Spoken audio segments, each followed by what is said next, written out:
todos, gran gusto en saludarlos. Comienza Caminante por Cable, como todos los sábados, pegadito al informativo. Ya Héctor Luna nos ha dejado, con la importante información de lo que pasa en Uruguay y en el mundo.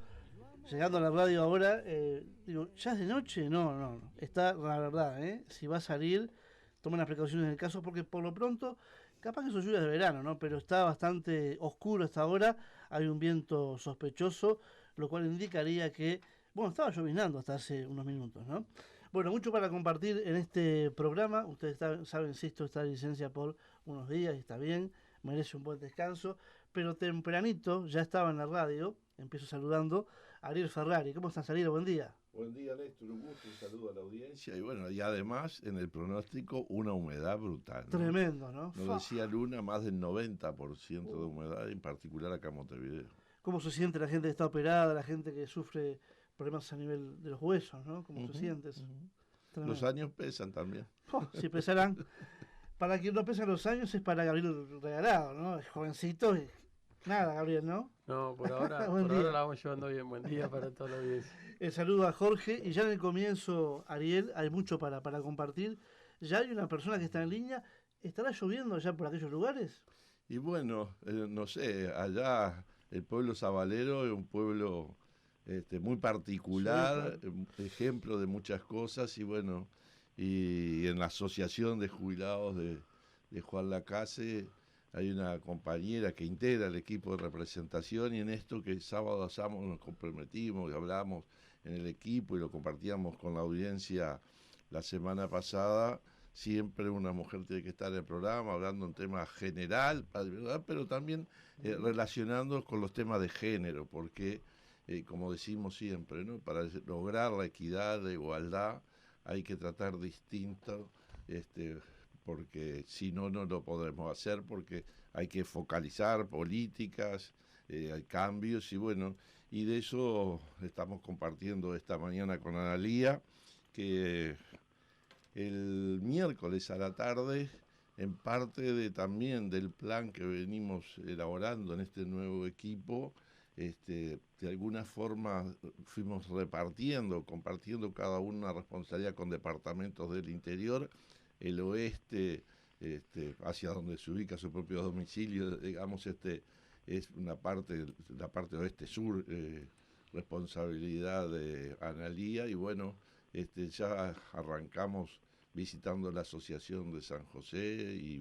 con muchos temas, trasladar cuáles son las cosas que pasan en el directorio, escuchar también, porque es de ida y vuelta lo que le preocupa a la gente, y las asociaciones, ese cable a tierra imprescindible que precisamos para contactarnos con la sociedad. Y ya le damos los buenos días y que nos comparta también parte de esa experiencia que vivimos juntos en San José. Y que hemos aprendido a pronunciar su apellido, Gullón. Exactamente. Que Ariel nos explicó cómo hacerlo. Buen día. Buen día para todos, buen día ahí, Rebenseiro, Gabriel, Ariel, me alegro que por la radio salva tan correcto mi apellido. Y la verdad es que acá está lloviendo. Mirá. Acá ha llovido toda la noche parejito. Son más adelantados que nosotros. Sigue lloviendo. Temperatura igual, 24,2 grados, indica ahora Inumet, tanto para acá como para Colonia, 33 para el norte. Ahora.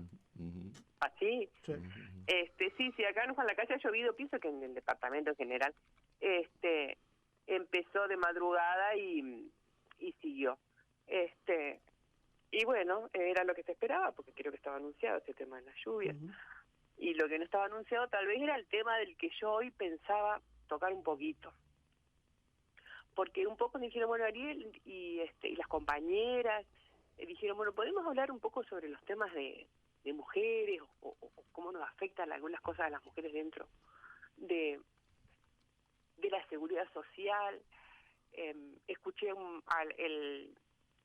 el sábado pasado a la compañera Estela y estuve bichando un poco y me gustaría reflexionar algunas cositas sobre por qué incluir la perspectiva de género en el sistema de seguridad social. ¿Qué es esto de tener que incluir este tipo de cosas? ¿Por qué en un mundo del trabajo, donde en realidad, si lo pensamos, estuvo pensado para hombres originalmente? Porque las mujeres estábamos en su casa. El mundo del trabajo fuera del hogar, el mundo del trabajo remunerado estaba pensado para los hombres. Y también la seguridad social en un principio estaba pensado para esos trabajadores y hubo visiones que no tuvo y que aún le falta tener.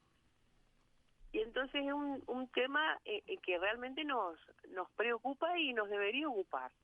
Pensando además que en este país somos la mitad, somos el 51.48% de las mujeres.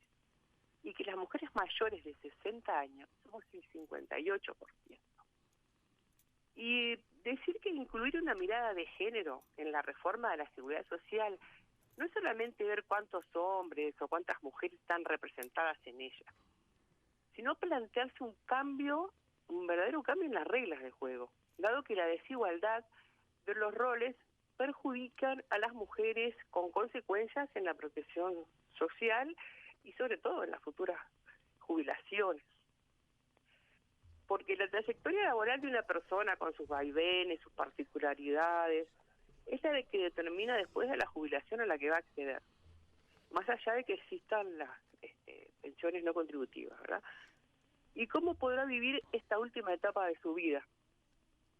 Y la brecha de género que existe en el mercado laboral, tanto en oportunidades, en salarios, en desigualdad de horas de trabajo no remunerados entre los hombres y las mujeres, así como las decisiones que se toman en la pareja, en la familia, cuando se tienen hijos, esas decisiones que tomamos afecta la distribución y la seguridad social en la población femenina. Y esto, por supuesto, va a afectar después las futuras jubilaciones. Entonces, decimos esto. Si esas decisiones que se toman en la familia, si ese negociado que hacemos en la familia, qué hacemos con los niños, qué hacemos de repente con un adulto, padre, madre, que precisa de nuestros cuidados, qué hacemos, eso que negociamos la pareja, el conjunto, digamos, qué hacemos con otras cosas, afectan después es parte de la trayectoria de nuestra vida y aparte de lo que haremos con nuestro trabajo. Que podemos tener 3 escenarios posibles. Que la madre de estas familias continúe trabajando en el trabajo remunerado y que al final de su trayectoria laboral va a tener una jubilación de acorde a todo ese trabajo.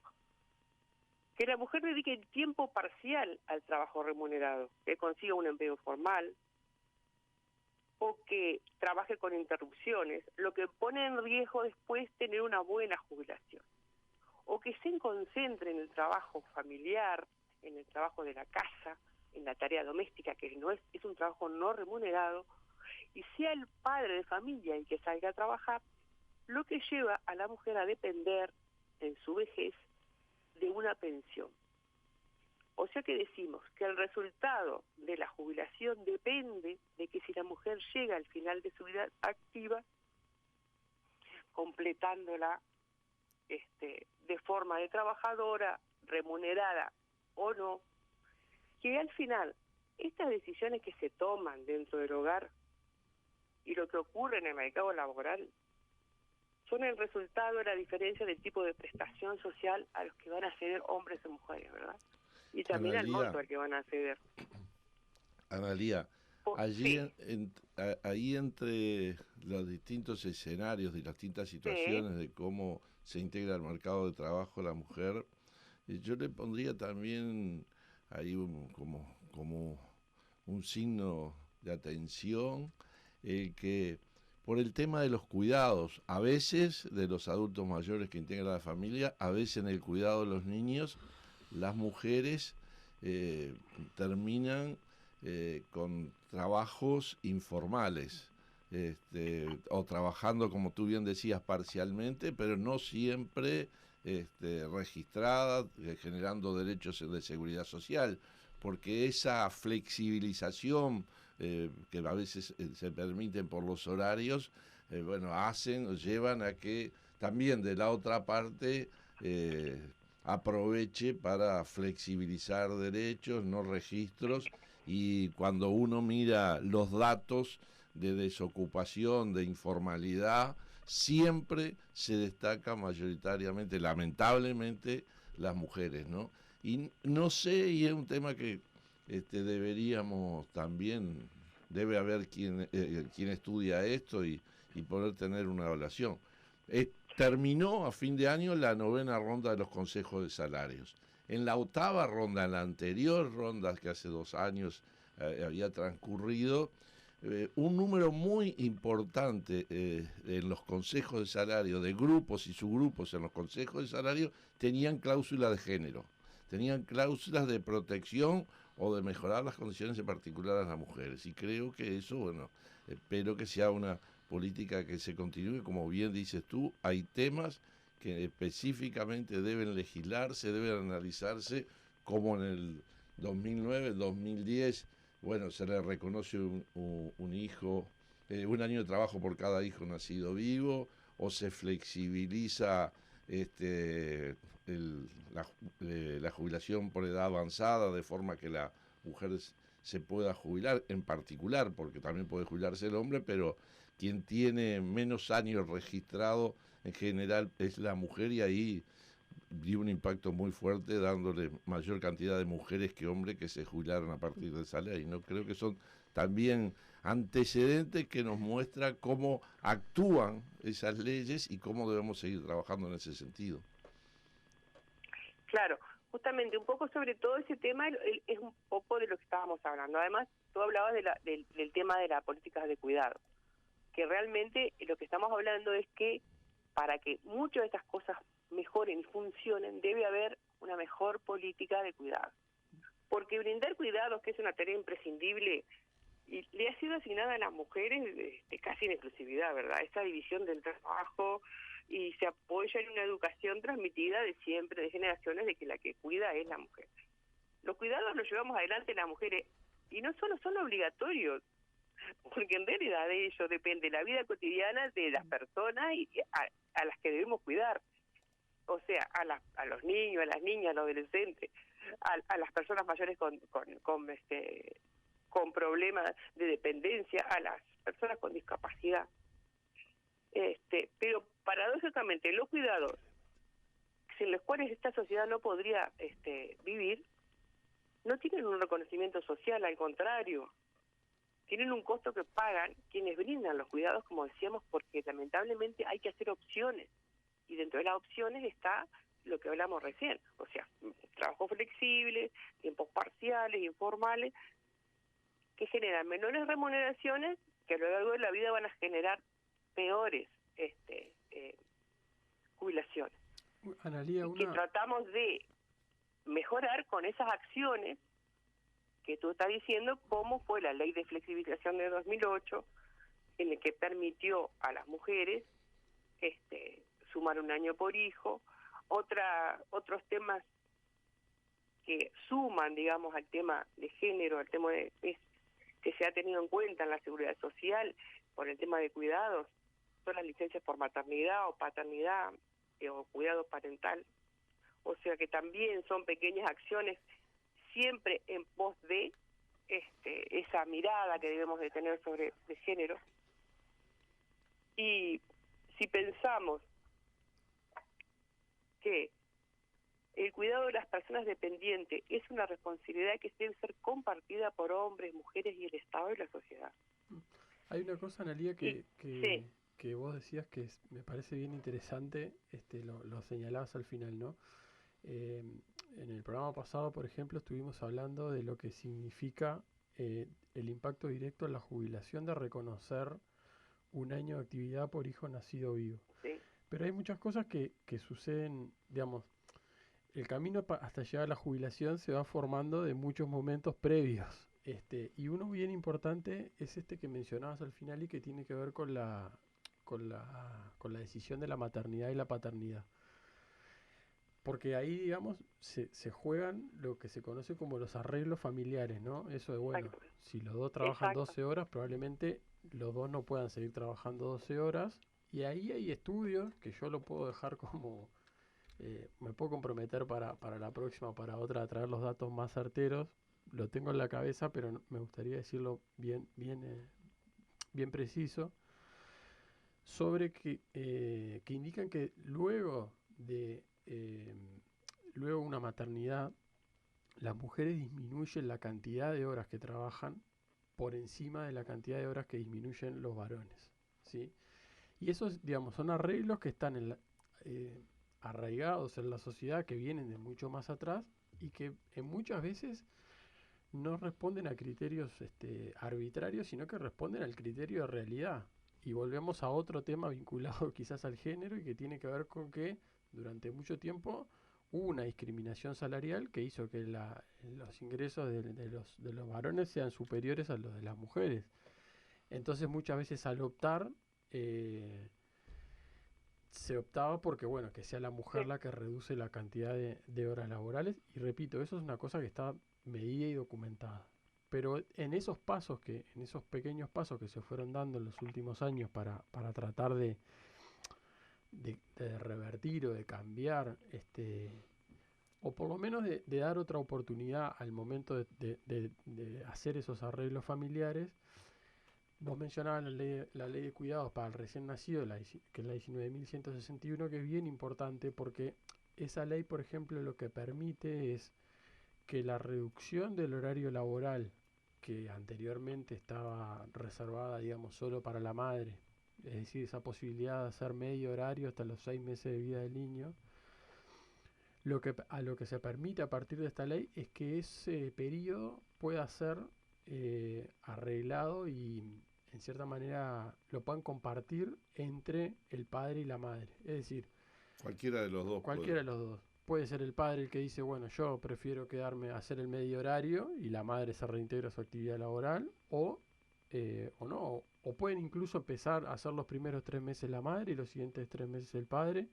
Y eso me parece que es bien importante, ¿no? Y es uno de los avances que se dio en esos pasos como para tratar de dar herramientas que permitan torcer un poco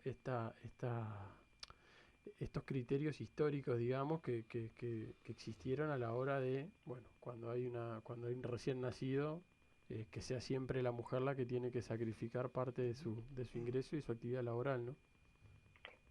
Sí, Gabriel, son, digamos, de llamadas también, ¿verdad?, las estrategias de compensación con el tema de género. Exacto. Y es verdad, eso del medio horario, y te digo más, me acuerdo muy bien, porque nosotros, yo fui una trabajadora de la salud y la FUS tuvo el medio horario antes de que fuera general. Y me acuerdo de otra cosa que hicimos mucho hincapié en ese tema del medio horario. El medio horario no era para la lactancia, como se decía. El medio horario era para que durante 6 meses estuvieras con tu hijo, independientemente el niño lactara o no. Era justamente para estar al lado de tu hijo. En el caso de los trabajadores de la salud, era realmente para las trabajadoras, no tenía esto de que se podía quedar padima.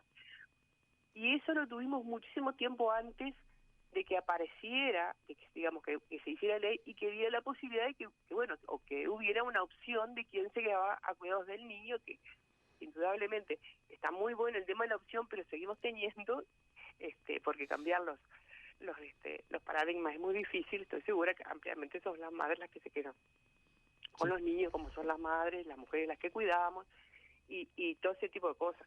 Porque por más que pretendemos también nosotras como mujeres ir cambiando ese paradigma y esa cabeza y lograr tener una paridad en los temas de cuidados, o un mejor sistema de cuidados, que es muy incipiente el nuestro, y que aún en estos momentos esta administración no le está dando, digamos, la importancia, ni lo está mejorando, en ese sistema de cuidados ayude a revertir estos temas que son los que afectan, y justamente son problemas de género que afectan a las mujeres trabajadoras.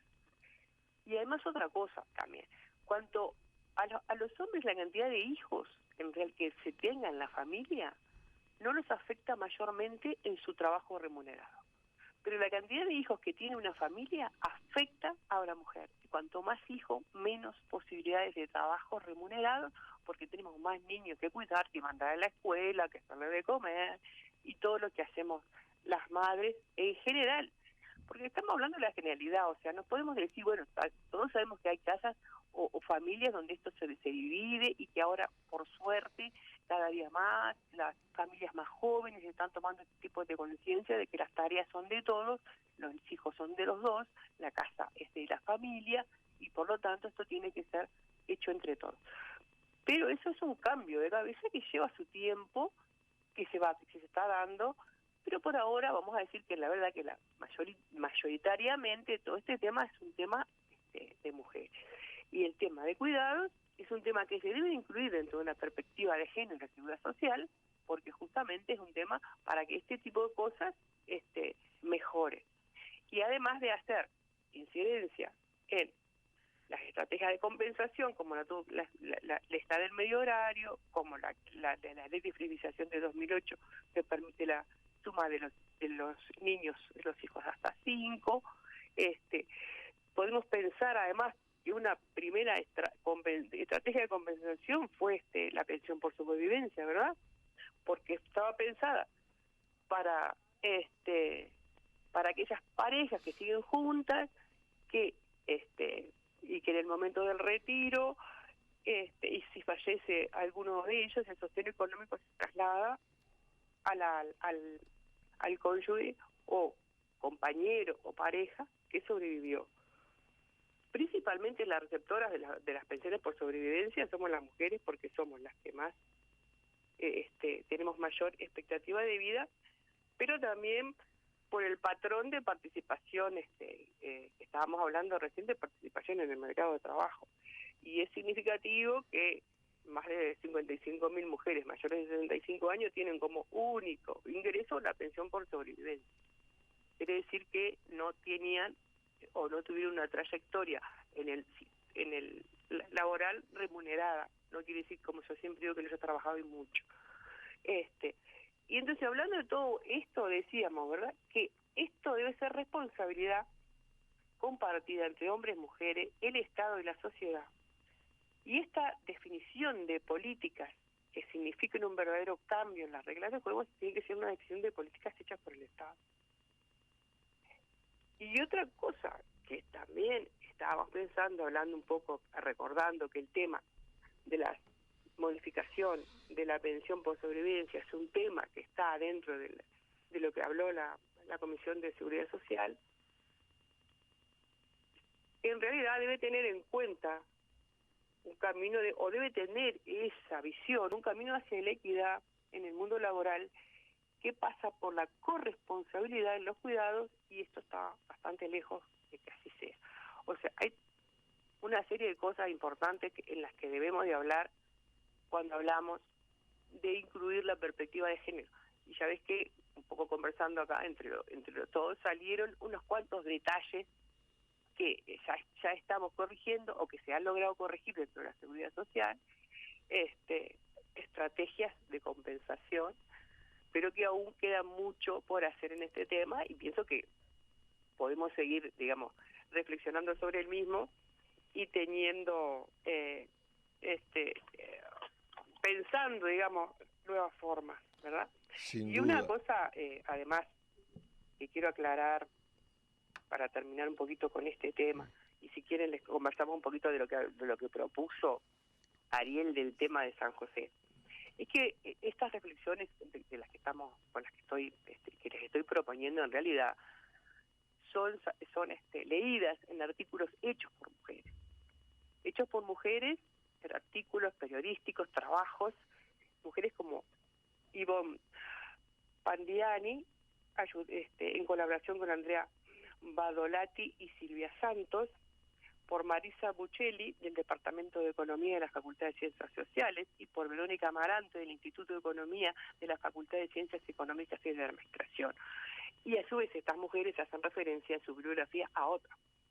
O sea, que las mujeres estamos muy preocupadas desde todo punto de vista y desde la academia también por el tema de la seguridad social y de incluir una perspectiva de género en la seguridad social. Analía, porque ya siempre nos pasa igual, cuando nosotros dos, no excluyo ni a Néstor ni a Gabriel, pero cuando nosotros dos nos ponemos a conversar, no sé por qué el tiempo pasa más rápido. No es que seamos muy conversadores ni nada de eso. Pero nos queda pocos minutos para ir a la pausa, pero y vamos que sí, un breve comentario de San José, pero como cierre de esta parte me parece interesante, porque los temas, cómo tienen vinculación. Y lo primero a destacar, alguien puede decir, bueno, pero esto no es un tema de jubilados y pensionistas, y esta es el espacio caminante es de la representación de los jubilados y pensionistas. Bueno, pero lo hemos dicho siempre, nuestra representación no es corporativa, no es que nos ocupamos de nosotros solos, ocupamos un cargo de gobierno, el directorio del BPS, hay un colectivo que trabaja pensando en su conjunto, pensando en este caso en la familia, en nuestras hijas, en nuestros hijos, en nuestras nietas y nietos, y además cómo los temas muestran o nos marcan cuáles son las políticas que se llevan y el relacionamiento, porque cuando ahí se hablaba de los temas de que a la mujer se le paga menos salario que al hombre, hacía administraciones anteriores en el BPS, en inspecciones cuando iba a ser controlaba el laudo. Un tema que es de la inspección del trabajo del ministerio, pero como parte de complementación de las políticas de Estado, el BPS iba y miraba la planilla de trabajo y si esa persona era una enfermera, el laudo de enfermería era tal y por lo tanto si le pagaba menos, bueno, estaba cometiendo una infracción que el BPS comunicaba, trataba de actuar. Lamentablemente desde agosto del año pasado, con nuestro voto y el de los trabajadores en contra, se resolvió que eso es un tema del ministerio y por lo tanto no lo vamos a fiscalizar, o el tema de la nominalización. Cuando encontrábamos en una inspección una mujer que no estaba registrada, lo mismo un hombre, ¿no? Pero hablando de género. Bueno, el BPS entendía históricamente que lo que recibía era el líquido, porque las retenciones tienen obligaciones, las contribuciones a la seguridad social, al FONASA, tiene obligaciones de hacerla el patrón. Y por lo tanto el BPS calculaba que lo que estaba incumpliendo era lo que agarraba en la mano esa persona más las contribuciones de seguridad social, y ese era su salario nominal. A partir de ahora dice que no, como que se distribuye, que el trabajador se lleva a su bolsillo el Montepío, el 15%, y el IAS, la retención de FONASA que corresponda, o si cobrara IAS también, si correspondiera, pero bueno, y creo que esos cambios no son parte de cómo se concibe un modelo de gestión, de administración, que muchas veces no encuentra de la vereda de enfrente porque no queremos eso. Y creo que está muy bueno que sábado a sábado lo sigamos viendo con perspectiva de género. Pero pasemos un par de minutos a lo de San José, porque además el jueves que viene vamos a estar en Rocha con Estela, no solo en la capital, vamos a ir a Castillo, parte de la tarea de salir como se ha hecho siempre, ¿no? En 29 años de representación, 29 años de recorrer el país, estar con las asociaciones, y ahora empezamos a retomarlo nuevamente. Sí, vamos no quiero seguir con el tema porque te voy a decir que además de todo lo que tú dijiste, los más vulnerables dentro de todo eso, que siempre van a ser las mujeres, porque son las que van a aceptar trabajo menos remunerado, las que van a estar más menos calificadas y las que van a tener más problemas. O sea, todo en la vida siempre tiene una perspectiva si uno lo va a mirar. Pero hablando de San José, estuvimos contigo el miércoles pasado en la Asociación de San José, una muy querida asociación, muy trabajadora, que ya hemos ido más de una vez. Nos esperaba la comisión directiva y además nos esperó una muy linda conferencia de prensa que se hizo, porque en realidad eso fue muy importante para poder llegar a los distintos lugares, digamos, de la ciudad de la ciudad de San José de Mayo. No sé si lo dije otra cosa en vez de San José, pero es posible que haya dicho otra, sí, me parece. Pero bueno, si van a perdonarme, estuvimos en San José. Una corrección. Llegó a más allá de la ciudad de San José, porque hay algunos medios que son locales, pero departamentales, no solo de Pero la departamentales, ciudad. claro. Cuando hablamos de San José, en realidad tenemos que hablar de San José como departamento, porque las radios o canales, en general, muchos llegan al departamento, tiene suficiente importancia como para llegar al departamento general. Entonces, todo lo que se habló con los medios, que se explicó, todo lo que está terriblemente importante pasando con el tema de la jubilación mínima, que con esto de sacarle los 243 pesos y hacer un ajuste sobre lo que se ganaba en enero del y no con el aumento de julio, en enero de 2021, que realmente es una rebaja salarial, una rebaja de jubilación, porque cuando hacemos un aumento, cuando no lo hacemos sobre los 243 pesos, no le estamos dando a la gente el 6,16, sino que le estamos dando menos. O sea, todos estos temas que importan y muchísimo, porque además son temas que están siendo tratados, por suerte, porque dentro de la asociación o dentro de otros jubilados o pensionistas con los que hemos conversado, esto ya estaba figuraba, era un tema que preocupaba, era un tema que salían los medios, y era un tema que nosotros explicamos en San José, y tuvimos, por suerte, toda esta recepción de los medios de San José, radios, que sirven para que la gente se entere de todo eso. Además de tener una hermosa, por supuesto, bienvenida, una conversación con esa comisión directiva, la preocupación por estos temas, el hecho de que San José tenía un programa de televisión que en este momento no estaba pudiendo salir, pero que va a salir con los temas de jubilados y de las personas mayores, no solamente de jubilados, sino temas de personas mayores, y que ya se nos dijo que cuando quisiéramos podíamos ir a ese programa a también hablar de esto. O sea, todo esto para nosotros es muy importante. Primero, porque estamos demostrando algo que es la cercanía que tenemos nosotros, el equipo, la Organización Nacional de Jubilados, que salió, digamos, de la cual salió este equipo y a la cual representa este equipo de trabajo, con las asociaciones.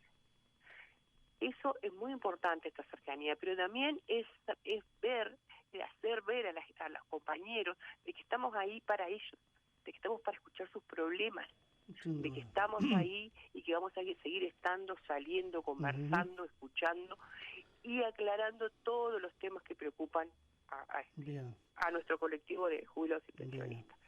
Y creo que estuvo muy bien, Ariel. Sí, Ariel. No, te decía que Ariel, estamos ya pasaditos de hora de minutos para la pausa. Sí. Agradecerte como siempre, ¿no? Estas pinceladas tan importantes de opinión que das tú. Bueno, que sigan disfrutando allí de esta lluviecita que viene bien para todos, para todos esos lugares. Bueno, prepararme el matecito bajo de la lluvia para tomarlo. Mirando llover. Claro, por supuesto. Mirando llover por la ventana. Pero no mirando pasar la vida tan callando. Bueno. ¿No escuchaste a Gabriel? ¿No escuchaste a Gabriel? Sí, escuché a Gabriel, sí. Si haces tortas fritas, mandá en el día. Sí, hablamos un poco con Gabriel con las aclaraciones que hizo. Sí, lo escuché bien. Gabriel, que ahora nos está acompañando, nuestro joven economista. Sí. Un fenómeno. Analía Gullón, gracias por todo. Encantada como siempre, y muchas gracias a la audiencia, encantada de participar, y le agradezco la paciencia a la audiencia de Caminante y a ustedes. Gracias. Buenos días para todos. Está lloviendo, está queriendo salir el sol un poquito, pero sigue nublado. Pausa y seguimos en Caminante.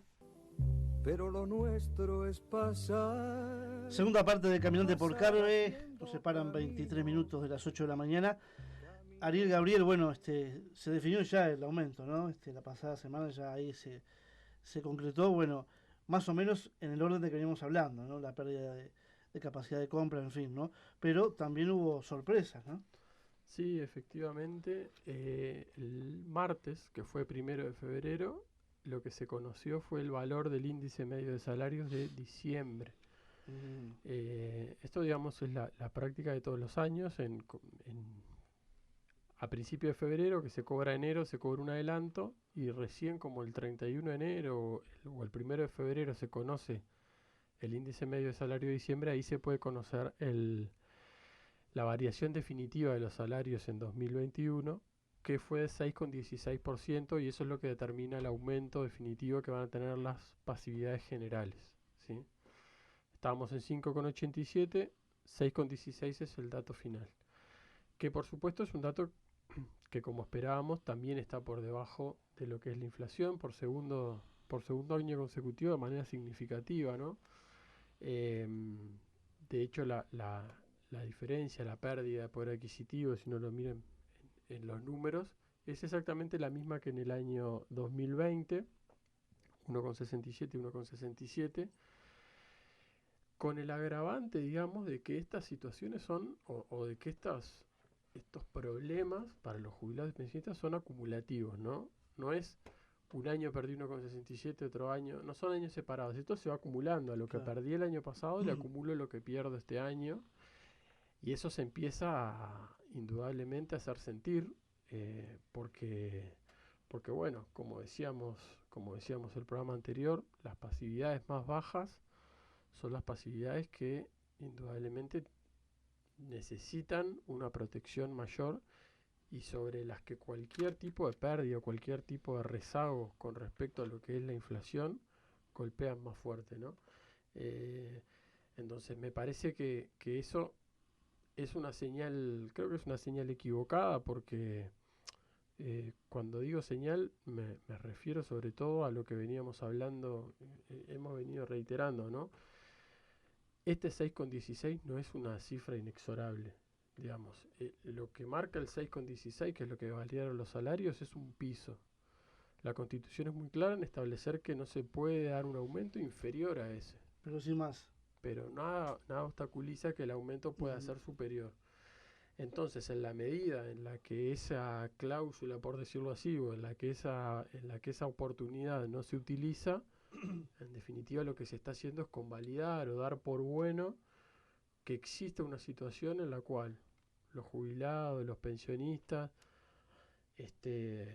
se rezaguen, digamos, pierdan poder de compra, pierdan poder adquisitivo, ¿no? Y me parece que, teniendo en cuenta las jubilaciones más bajas, es una señal bastante preocupante eso. En el caso de los trabajadores se habla de una supuesta recuperación, pero no hay ningún planteo para los jubilados, ¿no? De un plan de recuperación futuro. Es decir, los trabajadores, a partir de los acuerdos que hacen en los consejos de salarios, donde fijan los ajustes, pero además, como en esas pautas que puso el Poder Ejecutivo y que muchas se tienen en cuenta a la hora de acordar, se hace sobre inflación futura, y si se dispara, es más de lo que se proyectaba, hay correcciones para tratar de que no pase todo el periodo de la pérdida. No pasa en las jubilaciones, ¿no? En las jubilaciones no hay cláusulas gatillo adelante. Hay, cuando hay aumento en la administración central, bueno, entonces, pero dos cosas sobre el comentario de Gabriel. Cuando él decía, se acumula. Las pérdidas, como los aumentos, no se suman, se acumula.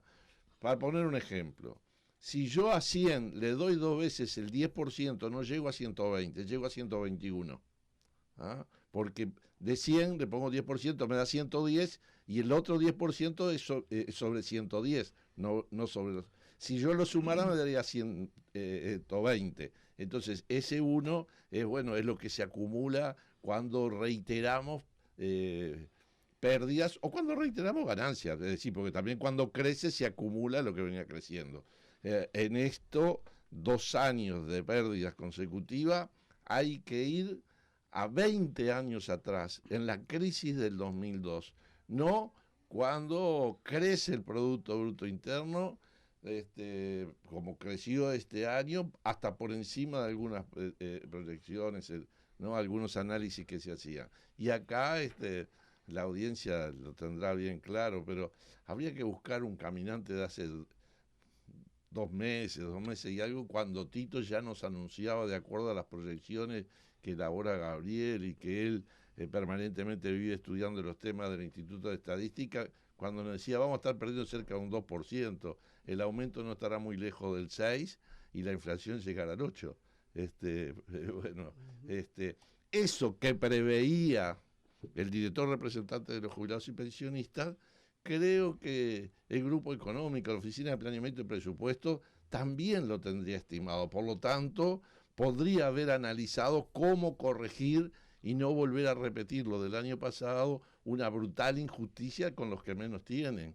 porque bueno, y aunque sé que el aumento general es para todos los jubilados y pensionistas, no solo los del BPS, los de los otros institutos de seguridad social también y de las cajas militares y policiales. Bueno, si no era general, por lo menos como se ha hecho hasta el año 2020, desde el año 2006, a los que menos tienen, darle un ajuste diferencial para que puedan recibir más en esa, bueno, que nos enseñó el padre Artigas, ¿no? Que los más infelices sean los más privilegiados, es decir, a los que menos tienen hay que atenderlos y otorgarle mayores beneficios, y aquellos que en el 2006, una vieja reivindicación de la UNASPU, que hubiera aumentos diferenciales, que la jubilación mínima no podía seguir siendo una BPC como era allá en el 2006, que no podía ser, bueno, los montos que tenían, que hoy la jubilación mínima sería 8.025 pesos a partir del 1 de enero, porque la ley de la SAFAP determinó y puso que a valores de aquel año 95, cuando se aprobó la ley, eran 500 pesos, y cada vez que se ajustaba la jubilación debía ir acumulando aumentos, y aquellos 500 hoy son 8.025. Por suerte hubieron políticas diferenciales, y bueno, y acá una preocupación mayor que se suma a la pérdida que en general tiene todas las jubilaciones. Los más infelices, como decía Artigas, son los más perjudicados hoy, y de eso queremos que también compartir la mañana con ustedes. Sí, indudablemente algo habíamos comenzado, mejor dicho, a tallar la semana pasada, y tiene que ver con los ajustes de las jubilaciones mínimas. Los ajustes de las jubilaciones mínimas, como ustedes ya están familiarizados, se realizaban estos ajustes diferenciales en cada mes de julio, y el jubilado, el pensionista que cobraba la mínima, sabía que en julio recibía un aumento, ¿sí?, que efectivamente era un aumento, y que, como en línea de lo que veníamos hablando, se acumulaba a lo que era su pasividad, ¿sí? Se incorporaba a lo que era su pasividad, y después la persona seguía recibiendo aumentos, pero eso, digamos, pasaba a integrarse a lo que la persona No era cuenta de... No era cuenta, no era un adelanto, no era... Bueno, lamentablemente esa interpretación, digamos, que se hizo desde el año 2007 prácticamente, cuando se fija, en julio del 2007 se fija en una BPC la mínima, que se hizo hasta el 2020, y que hizo incluso el propio gobierno en el año 2020, bien digo, porque en julio del 2020 la mínima pasa de 3 a 3,05, y en enero del 2021 se aplica el aumento general de las pasividades, teniendo en cuenta ese 3,05 BPC que era la jubilación mínima. Entre las malas noticias, las noticias desagradables que nos hemos encontrado este año, está una nueva interpretación que, bueno, todavía estamos, digamos, es un capítulo que no está completamente cerrado, pero que por el momento tiene una lectura que perjudica indudablemente a este colectivo, a estas 150.000 personas, que son las que menos cobran, y que básicamente lo que dice es que ese 3,1, que era la jubilación mínima, 3,1 BPC, ya no es más, sino que la jubilación mínima es de 3,05. ¿Por qué? Porque ese salto que tuvieron en julio del año pasado de 3,05 a 3,1 fue un adelanto. Los 243 pesos. 243 pesos, exacto.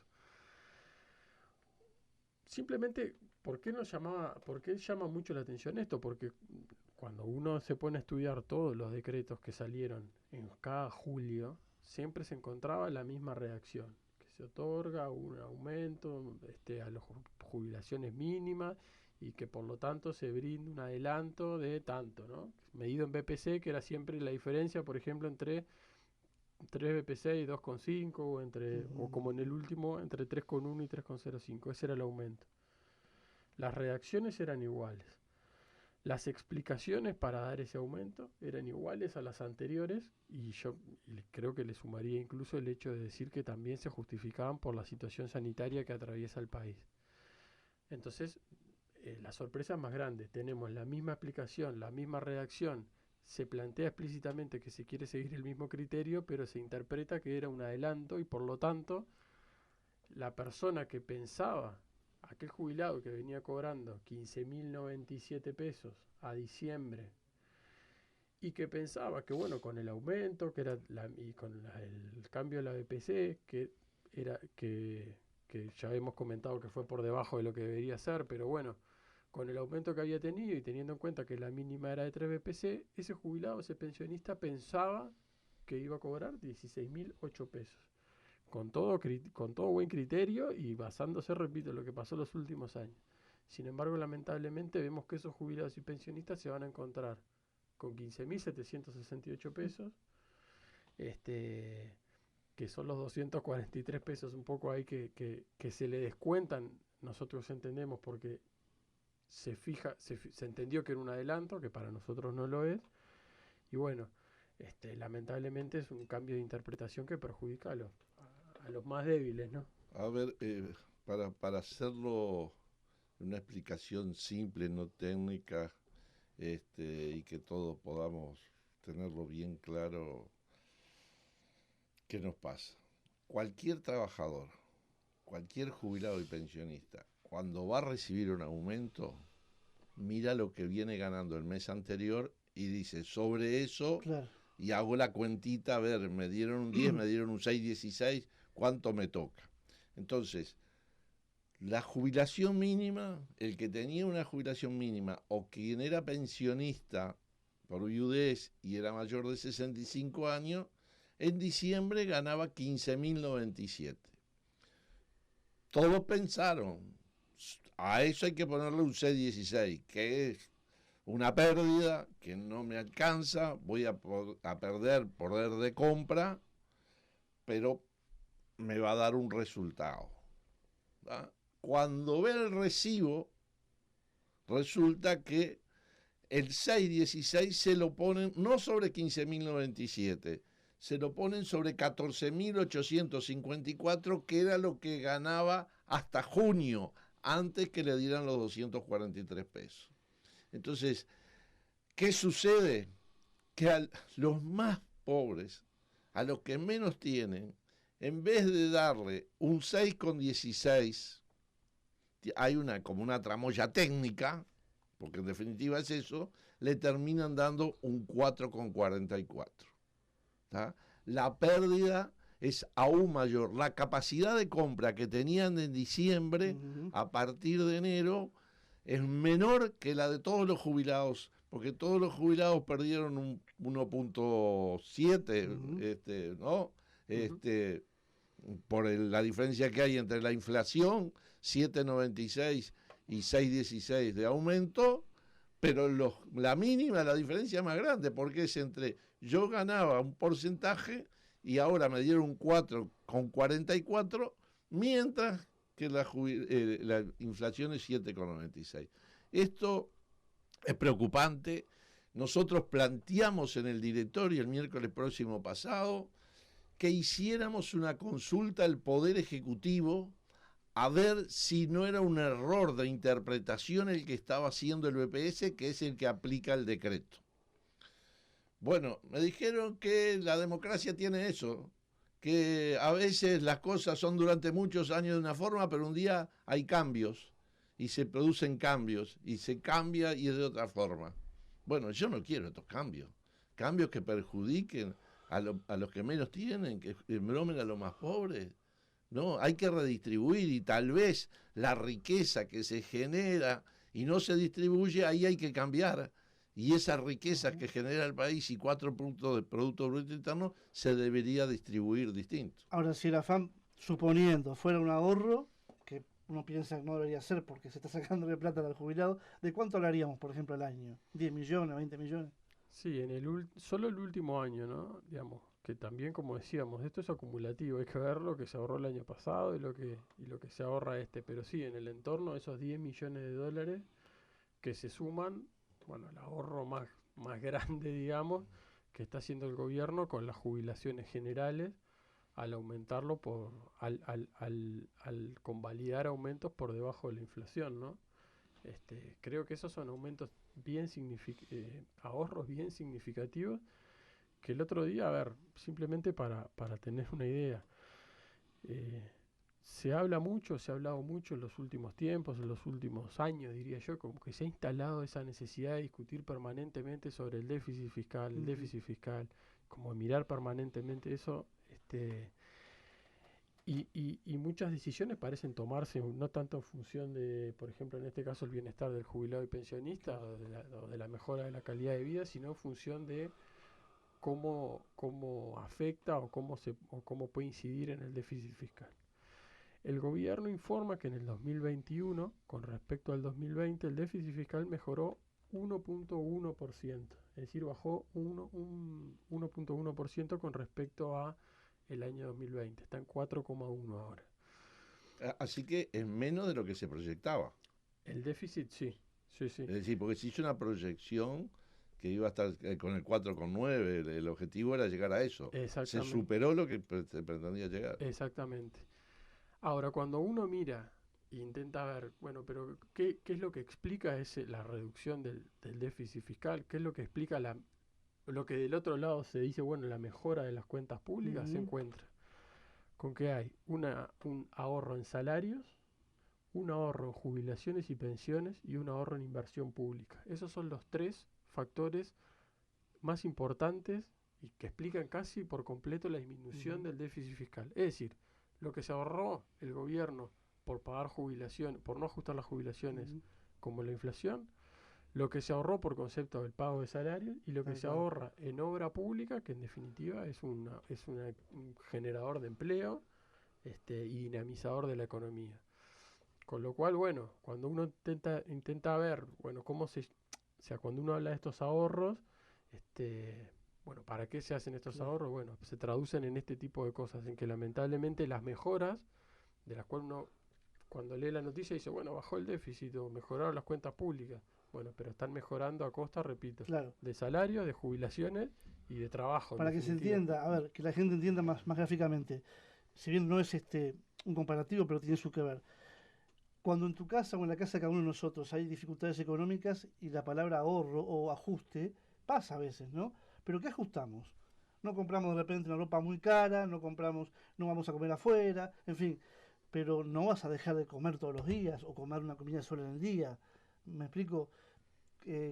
Por ahí de repente digo, uno puede entender cómo se puede ajustar, ¿no? Y en este caso, claro, hablamos de otra cosa, ¿no? Pero para que se entienda más o menos, ¿no? Bueno, ¿Qué puedo ajustar? Cuando empezó, al inicio del gobierno, no sé si algunos se acuerdan que el director de la Oficina de Planeamiento y Presupuesto, el economista Alfi, dijo, bueno, que esto no iba a ser una cuestión de recortar así, sino que lo que se iba a sacar era la grasa del Estado, porque el Estado estaba gordo, entonces lo único que se iba a hacer era remover la grasa. Bueno, la grasa en el 2021 fueron salarios, jubilaciones y pensiones y obra pública. Obra pública que es una generadora de empleo tremendo, ¿no? Porque si se hacen carreteras, si se hacen puentes, otros tipos de obras, sin duda la construcción se mueve y es un sector que mueve mucho la economía y otros anexos a la propia construcción. Entonces, creo que cuando se afecta al trabajadores, a jubilados y pensionistas, se está afectando al 70% de la población que vive de una renta fija, que vive de salario de jubilación. Por lo tanto, se ahorra en base a perjudicar a la mayoría. Y en eso es nuestra diferencia, en eso es nuestra preocupación en lo que hace a las jubilaciones mínimas. Ayer estuvo reunida el CDN, el Consejo Nacional, la Dirección Nacional de ONASPU, evaluando y resolviendo una serie de acciones, e insistir con la entrevista al presidente de la República. También habrá que hablar con economía. Bueno, se irá en estos días al edificio acá en Plaza Independencia, el edificio Independencia, para poder de alguna forma que se nos dé una explicación, porque hasta se contradice con el contenido del decreto de agosto, porque el Ministerio de Trabajo hizo mal el decreto y hubo que hacerlo de vuelta, y el aumento de julio se pagó en septiembre del 2021, pero ese decreto decía que políticas de anteriores gobiernos que este gobierno ha llevado adelante y que queremos mantener. ¿Cuáles eran esas políticas para nuestro entender? La de que en julio se da un aumento extraordinario y que no se saca en diciembre. Segundo, estamos en una situación de COVID y en la población vulnerable. Lo seguimos siendo, lamentablemente los temas de la pandemia siguen sobre la mesa. ¿Y cómo calcular el ajuste? Decía, bueno, pensemos cuánto es 3.1 BPC y restémosle a eso lo que gana de jubilación. Y el resultado es el aumento. Bueno, esa cuenta, esa resta, dio 243 pesos. Entonces, ¿cuál era su voluntad? Llegar al 3,1 y resulta que cuando venimos en enero, la voluntad ahora es llegar al 3,05 y perder 240 pesos. Bueno, seguiremos insistiendo porque esto, además de ser una pérdida ahora, es un antecedente muy jodido, porque puede ser lo que de aquí para adelante pretenda a futuro no dar más aumentos diferenciales. Gabriel, gracias por estar. No, gracias a ustedes, buen día. Ariel, como siempre, gracias, y el próximo sábado a las 7 de la mañana, como diría Tito. Seguimos haciendo Camino al Andar. Gracias, que pasen bien. Chao.